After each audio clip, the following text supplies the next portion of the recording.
Ready start. उपसभापति महोदय, हमें हिंदुस्तान में काम करना है, दूसरे देश में नहीं। हमें दूसरे देश की हालत यहाँ पैदा करने की कोशिश नहीं करनी चाहिए। हाँ, कुछ ऐसे नियम, कुछ आदर्श और उद्देश्य आवश्यक होते हैं जो भिन्न भिन्न देशों के लिए ही नहीं बल्कि भिन्न भिन्न युगों के लिए भी आवश्यक होते हैं और वे बदलते नहीं।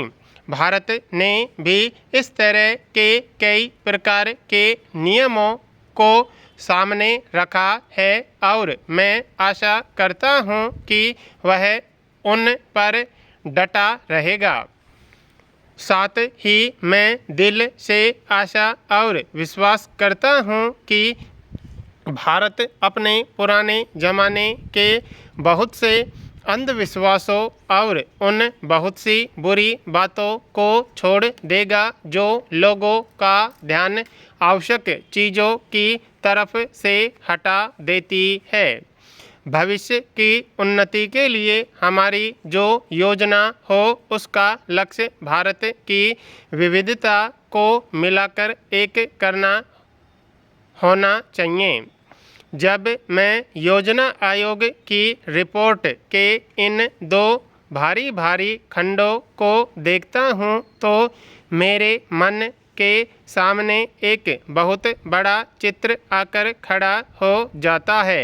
एक जाति का अपने आप को बनाने और फिर से खड़ा करने की इच्छा का चित्र।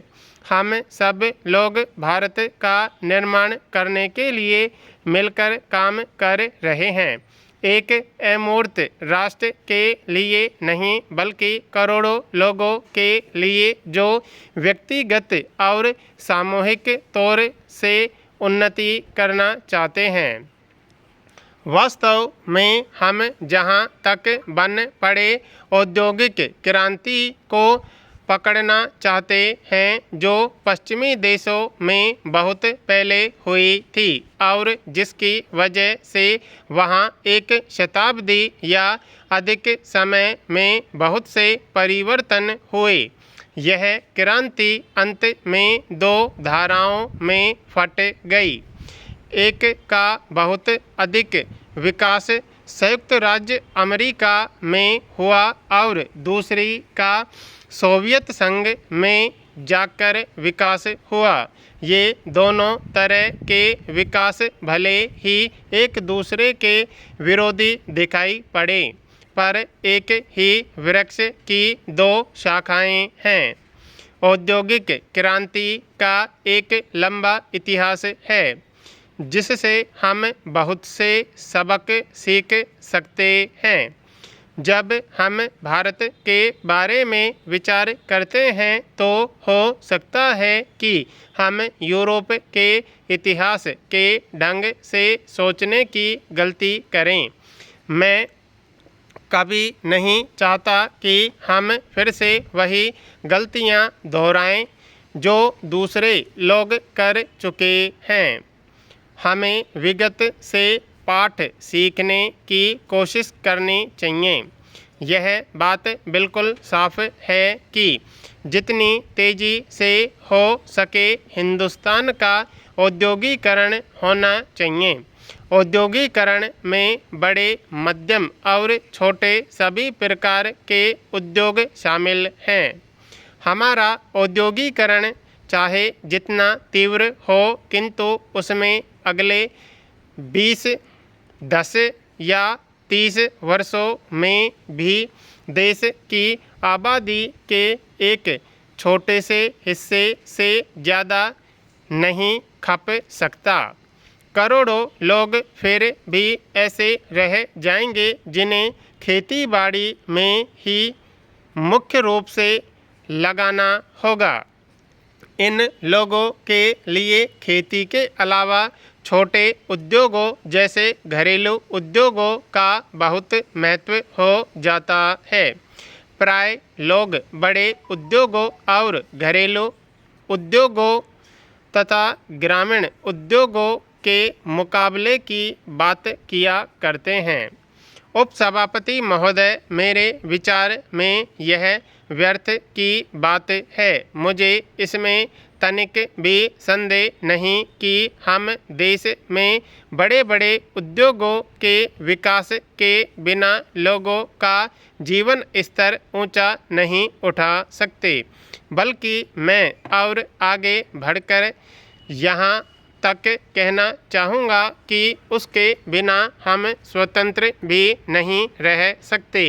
कुछ चीज़ें जैसे कि देश की रक्षा स्वतंत्रता के लिए अनिवार्य है और यह तब तक नहीं हो सकता जब तक कि हम देश में बड़े पैमाने पर उद्योग धंधे स्थापित नहीं करें। लेकिन हमें हमेशा समझना चाहिए कि इस देश में करोड़ों लोगों की समस्या भी अकेले भारी उद्योगों से हल नहीं हो सकती।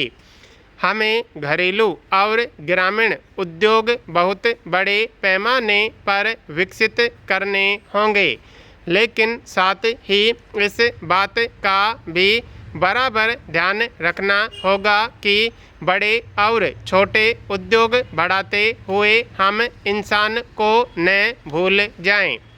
हम सिर्फ अधिक दौलत या अधिक उत्पादन ही नहीं चाहते, अंततः हम बेहतर इंसान भी चाहते हैं। हम अपने लोगों के लिए अधिक से अधिक अवसर देना चाहते हैं और यह केवल आर्थिक या भौतिक दृष्टि से ही नहीं बल्कि हर दृष्टि से। हमने दूसरे देशों में भी देखा है कि अकेली आर्थिक उन्नति से ही यह आवश्यक नहीं कि बेहतर इंसान पैदा हो या जाति आगे बढ़े। हमें बराबर इस बात को अपने ध्यान में रखना है और याद रखना है कि बाज़ारों में या देश के शेयर बाज़ार में जो शोर सुनने को मिलता है वह जाति की प्रगति की कहानी नहीं है। इसलिए देश की आर्थिक प्रगति, व्यक्ति की उन्नति, हर आदमी के लिए अधिक से अधिक अवसरों और देश की अधिकाधिक स्वतंत्रता के लिए जो भी एक समन्वित योजना बनानी है वह आर्थिक लोकतंत्र के ढांचे के अंदर ही बनाई जानी चाहिए। राजनीतिक लोकतंत्र की भी तरफदारी तभी की जा सकती है जब इससे इस तरह के परिणाम सामने आएं। अगर इससे यह परिणाम सामने नहीं आया तो कोई ऐसी आर्थिक या सामाजिक व्यवस्था जन्मेगी जिसे चाहे हम पसंद करें या न करें। आखिरकार परिणामों से ही यह बात तय होती है कि देश किस तरह की व्यवस्था स्वीकार करे। जब हम राजनीतिक लोकतंत्र की बात करते हैं तो हमें यह स्मरण रखना चाहिए कि अब इसका वह विशेष अर्थ नहीं रह गया है जो कि उदाहरणार्थ 19वीं सदी में था। अगर इसका कुछ अर्थ है तो राजनीतिक लोकतंत्र को धीरे धीरे और अगर आप चाहे तो तेजी से आर्थिक लोकतंत्र की ओर बढ़ना चाहिए। यदि देश में आर्थिक असमानता रही तो दुनिया भर का राजनीतिक लोकतंत्र और वयस्क मताधिकार मिलकर भी सच्चा लोकतंत्र नहीं ला सकते।